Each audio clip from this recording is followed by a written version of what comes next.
এক্ষেত্রে এই পয়েন্টে আমাদের সরিষার তেল হার্ট ফ্রেন্ডলি তেল হিসাবে উন্নীত। আর দ্বিতীয় যে বৈশিষ্ট্য আনস্যাচুরেটেড ফ্যাট সেটা থাকবে বেশি, 50 ভাগের বেশি। আমাদের সরিষার তেল মনো আনস্যাচুরেটেড ফ্যাট এবং পলি আনস্যাচুরেটেড ফ্যাট মিলে থাকে হলো 81 ভাগ। এদিক দিয়েও সরিষার তেল হার্ট ফ্রেন্ডলি তেল এবং ওমেগা 3 ওমেগা 6 থাকার কথা 1:2, এটাও আমাদের 1:2.5 আছে। সেক্ষেত্রেও সরিষার তেল হার্ট ফ্রেন্ডলি তেলের মধ্যে পড়ে। এছাড়া রান্নার ধরন অনুযায়ী স্মোক পয়েন্ট তো বিশেষ করে আমাদের যে সাবকন্টিনেন্টে এখানে যে রান্না উচ্চ তাপে রান্না করা হয়, এই রান্নার ধরনে আমাদের কিন্তু যে স্মোক পয়েন্ট সরিষার তেলে সেটা কিন্তু বেশি, সেটা 253। সেই হিসাবে সরিষার তেল এই রান্নার ধরনের কথা বিবেচনা করে স্মোক পয়েন্ট বেশি হিসাবে হার্ট ফ্রেন্ডলি তেল হিসাবে আমরা বিবেচনা করতে পারি। কয়েকটি ছবি দেখাবো এবং ছবির মাধ্যমে আমি কয়েকটা আমাদের যে উপকরণ বিতরণ হয়েছে সে সম্পর্কে একটু আলাপ করবো। আমাদের যে নড়াইল সদরে প্রদর্শনী স্থাপন করা হয়েছে, এখানে সরিষার আরো কিছু প্রদর্শনী। আমাদের প্যাটার্নের মধ্যে মসুর আছে, মসুরের প্রদর্শনী। আমাদের যে 3 বছর মেয়াদী কর্ম পরিকল্পনা ছিল, সেই 3 বছর মেয়াদী কর্ম পরিকল্পনায় আমাদের বিভিন্ন জায়গায় অনাবাদী জমিতে সরিষা অন্তর্ভুক্ত করা হয়েছে। ড্রাগন ফলের বাগানে, আম ফলের বাগানে অন্তর্ভুক্ত করা, নদীর চরে, পুকুরের ধারে অন্তর্ভুক্ত করা হয়েছে। বিশেষ করে আমাদের আজকের অনুষ্ঠানের প্রধান অতিথি সহ কৃষি মন্ত্রণালয়ের স্যাররা যে কর্ম পরিকল্পনা করেছে এবং গত বছরগুলোতে মাঠ পর্যায়ে যে আঞ্চলিক পর্যায়ে যে কর্মশালা হয়েছে, সেই কর্মশালার সুফল কিন্তু আমরা এগুলো দেখতে পাচ্ছি। এটা আমাদের আজকের অনুষ্ঠানের প্রধান অতিথি, উনি সিরাজগঞ্জ জেলার উল্লাপাড়া ভিজিট করেন এবং কৃষকদের সাথে মত বিনিময় করেন। সিরাজগঞ্জ জেলা বাংলাদেশের একক জেলা হিসাবে সর্বোচ্চ আবাদীকৃত জেলা। আমাদের কৃষি মন্ত্রণালয়ের যুগ্ম সচিব রেনা ইয়াসমিন স্যার আমাদের হানি এক্সট্রাক্টর মেশিন দেখেন। আমাদের আইএমডি পিজি সাইকুল স্যার আমাদের মোবক্স ভিজিট করেন। স্যার আমাদের তেল নিষ্কাশন যন্ত্র, এটা সম্পর্কে আমি একটু বলি স্যার।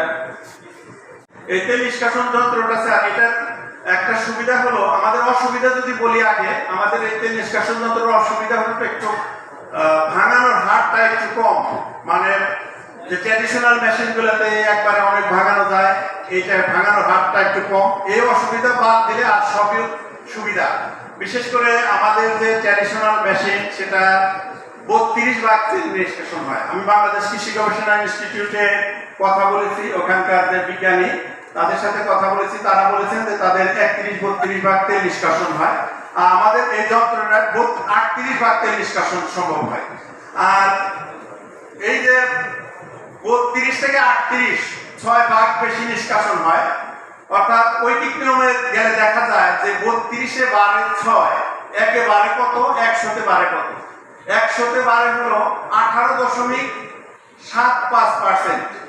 অর্থাৎ 19% বৃদ্ধি পায় শুধুমাত্র আমরা যদি এই মেশিনটাকে চেঞ্জ করতে পারি। কাজে যদি এটা ধীরে বানানো হয়, তাতেও কিন্তু এই যে আমাদের তেলের আমাদের প্রকল্পের লক্ষ্যই হলো 10 থেকে 15% বৃদ্ধি করা। সেখানে যদি শুধু বাংলাদেশের যে সরিষা উৎপাদন হয়, সেই সরিষাকে যদি আমরা শুধু ট্র্যাডিশনাল মেশিনে না ভাঙিয়ে যদি এই মেশিনে ভাঙাইতে পারি, একটা ক্রাইটেরিয়া দিয়ে আমরা 19% আমরা এই তেলের পরিমাণ বাড়াইতে পারি। আর তাছাড়া এই মেশিনের আরেকটা সুবিধা হলো, এটা যে বেডরুমের মধ্যে রেখেও ভাঙানো যায়। আমাদের পূর্ববর্তী বক্তা বলে গেছেন যে বেডরুমে দিলে ভাঙালে যন্ত্রে কোনো সাউন্ড নাই, বেডরুমে ভাঙানো যায়। এখানে ভাঙানোর সময় একটা জিনিস খেয়াল রাখতে হবে, সেটা হলো প্রথমে 5 মিনিট হিট দিতে হবে। 5 মিনিট হিট না দিলে কিন্তু কোনো অবস্থাতে এর সুফল পাওয়া যাবে না।